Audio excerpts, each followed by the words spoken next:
जिला स्तरीय PMC quiz प्रतियोगिता अनुष्ठित। कोरापुट स्थित पूजारीपुट उच्च प्राथमिक विद्यालय राष्ट्रीय आविष्कार अभियान अंतर्गत कोरापुट जिला स्तरीय पीएमसी क्विज प्रतियोगिता अनुष्ठित हो जाइछि। समग्र शिक्षा कोरापुट अनुकूल आयोजित यह कार्यक्रम जिलार प्रथम पर्यायर 19 पीएमसी उच्च विद्यालय 38 जन छात्र छात्री एवं 19 जन गाइड शिक्षक जोग देइथिले। कनिष्ठ एवं वरिष्ठ विभाग में 3 जन लेखाएं कृति प्रतियोगी को जिला शिक्षा अधिकारी करुणाकर भुए पुरस्कृत करने सह उत्साहित करथिले।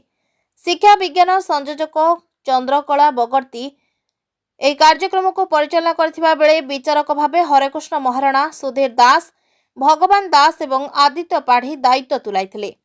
अनुष्ठित प्रतियोगिता 2 कृति प्रतियोगी राज्यस्तरीय प्रतियोगिता भाग नेबे बोली सूचना मिली। कोरापुट जिला प्रतिनिधि देवाशीष पट्टनायक रिपोर्ट, जेएमजे न्यूज।